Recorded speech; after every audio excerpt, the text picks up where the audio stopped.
Lorsqu'ils voient que la route est belle, ils roulent trop vite.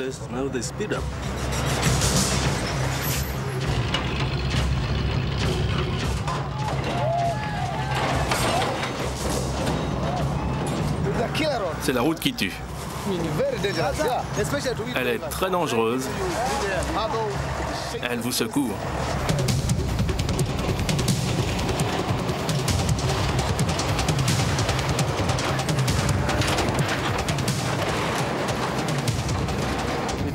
C'est très dangereux, jour et nuit.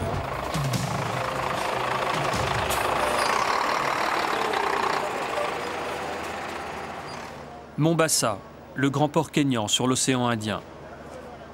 Ici arrivent toutes les marchandises qui alimentent l'Afrique de l'Est et la région des Grands Lacs. 5 pays, près de 80 millions d'habitants. Pour les approvisionner, tout part d'ici.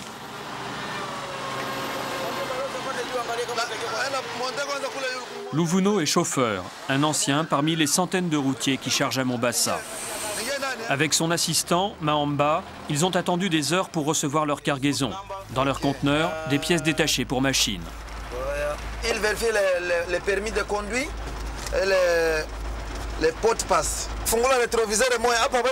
Décroche-moi le rétroviseur là. T'en fais pas, ici dans le port, ça ne craint rien.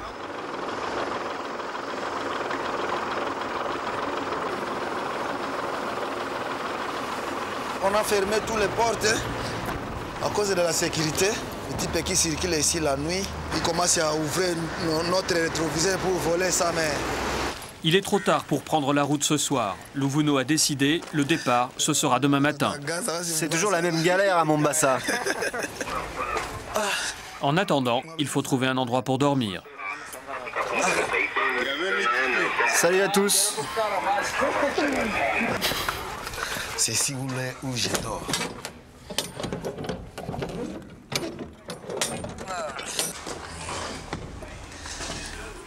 Il faut déposer un rétroviseur ici. On ne peut pas voler ça. Ici, c'est la petite chambre de la conteneur, là où nous dormons en se reposant jusqu'à demain matin.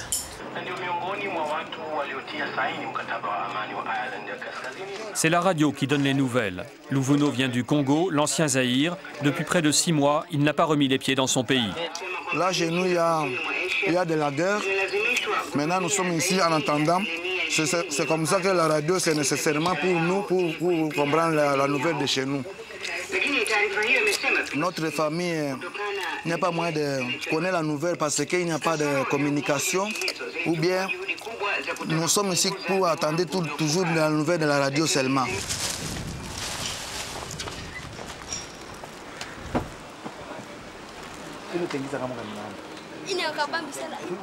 L'éléphant de la piste. Le camion de Luvuno appartient à une entreprise de Goma, au Congo.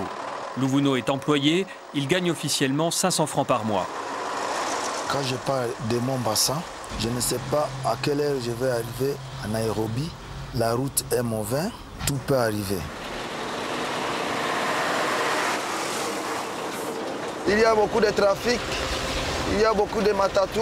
Matatu fait les zigzags à gauche et l'autre à droite.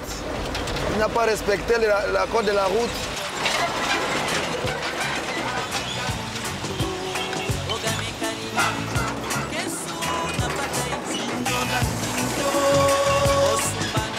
Les matatus, les petits bus toujours bondés qui font la course, quel que soit l'état du terrain.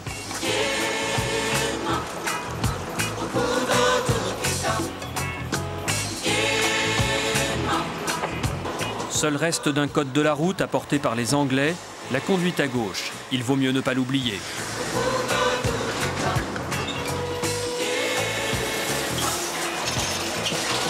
D'ici jusqu'à Nairobi, il y a beaucoup de trous. Les chauffeurs commencent à chercher là où se trouve la moyen de passer la véhicule. On passe doucement.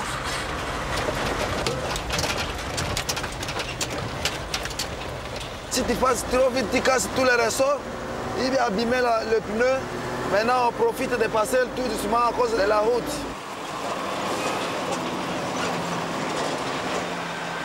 Une route tellement dégradée que les chauffeurs disent qu'au rythme où vont les réparations, il faudra 20 ans pour la remettre en état.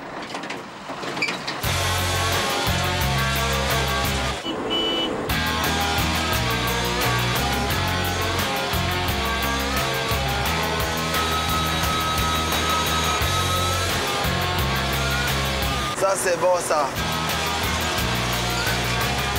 Quelques kilomètres après la sortie de Mombasa, la route paraît moins mauvaise. Mais elle est étroite, Louvouno n'emmène pas large. Il faut faire attention de doubler parce que la route est trop petite. Si vous quittez ici la goudron, vous quittez à côté, c'est pour renverser la véhicule. Maintenant, il faut respecter la petite route qui reste ici, la goudron.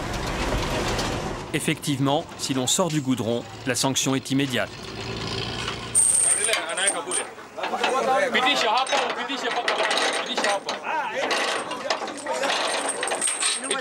C'est à cause d'un autre camion.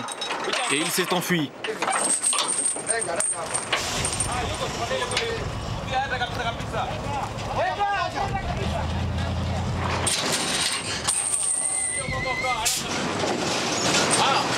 Cette chaîne était bien accrochée, mais pas l'autre. Pas celle-là.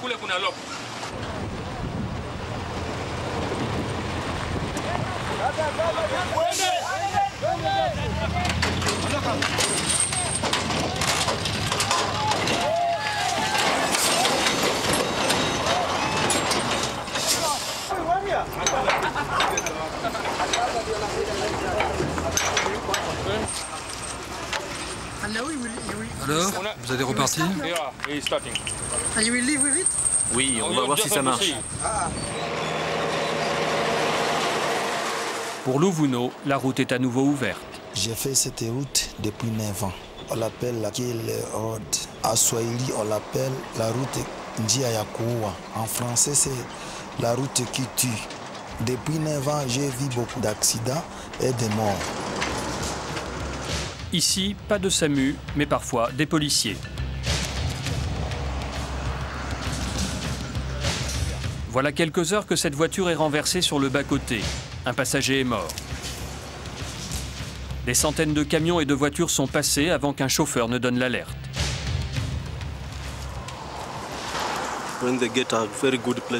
Lorsqu'ils voient que la route est belle, ils roulent trop vite. Ils vont vraiment très très vite.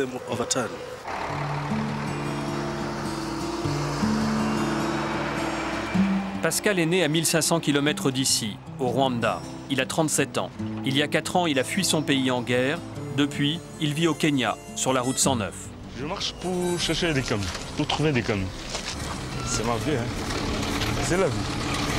Pas plus que ça. Un coup de main, une petite réparation. Pascal, le vagabond de la route 109, vit des pourboires qu'il glane auprès des chauffeurs. À 5 km, je peux faire par jour. Mais le lendemain, on ne peut pas bouger. Les pieds m'ont frais comme ça.